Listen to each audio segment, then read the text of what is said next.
कभी बना game changer तो कभी उड़ता ताबूत के नाम से हुआ बदनाम। लड़ाकू विमान के सफर की पूरी कहानी। भारतीय वायुसेना का लड़ाकू विमान मिग-21 आज रिटायर हो जाएगा।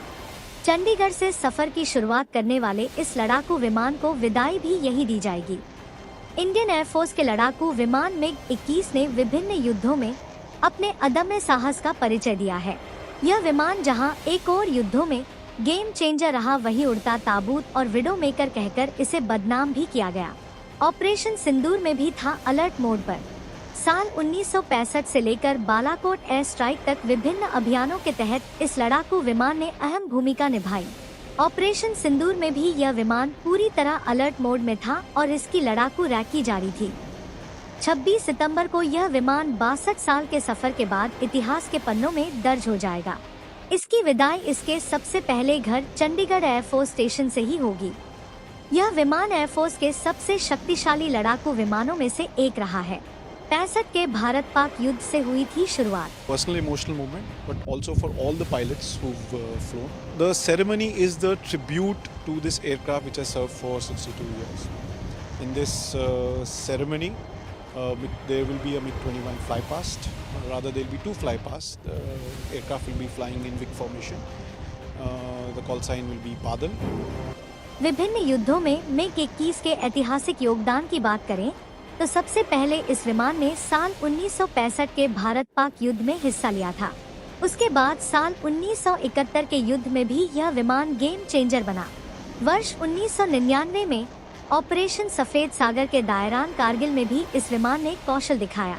इस दौरान मिग-21 ने भारतीय इलाके में घुसपैठ कर रहे पाकिस्तान नेवल एयर आर्म के अटलांटिक विमान को मार गिराया था। पायलट अभिनंदन ने भी भरी थी उड़ान। वर्ष 2019 के पुलवामा आतंकी हमले के बाद भारत ने पाकिस्तान में आतंकी ठिकानों पर एयर स्ट्राइक की थी। उस दौरान भी इस लड़ाकू विमान की भूमिका अहम रही।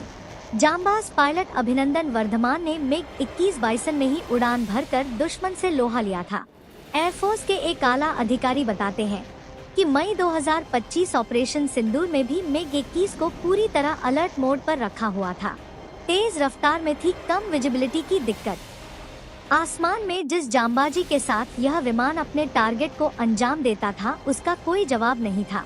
रूस ने इन जहाजों को लगभग 40 साल की उम्र बताकर भारत को बेचा था, मगर समय पर भारतीय इंजीनियरों ने इसे अपग्रेड किया। नतीजतन आज ये विमान 62 साल की उम्र के बाद रिटायर हो रहे हैं। इसके साथ विडंबना ये रही कि लंबा समय और कुछ तकनीकी मेंटेनेंस व कुछ मानवीय कमियों के कारण यह दुर्घटनाग्रस्त भी होते रहे। इसी वजह से इन्हें उड़ता ताबूत और विडो मेकर कहा जाने लगा। वर्ष 1963 में एयरफोर्स के जंगी बेड़े में शामिल यह विमान समय के साथ ये तकनीकी रूप से बूढ़ा होता गया। अभी तक देश में मिग-21 की करीब 490 से अधिक दुर्घटनाएं दर्ज की गई हैं। इनमें 200 से ज्यादा पायलटों की जान जा चुकी है। इनमें से कई घटनाएं तकनीकी खराबी, बर्ड हिट या रनवे पर विफलता के कारण हुई। तेज रफ्तार के दौरान पायलट के लिए कम विजिबिलिटी भी एक बड़ी कमी थी। अगर आपको हमारा ये वीडियो पसंद आया हो तो इसे लाइक और शेयर जरूर करें, और हाँ, हमें सब्सक्राइब और फॉलो करना ना भूलें ताकि आप देश और दुनिया की कोई खबर मिस ना करें।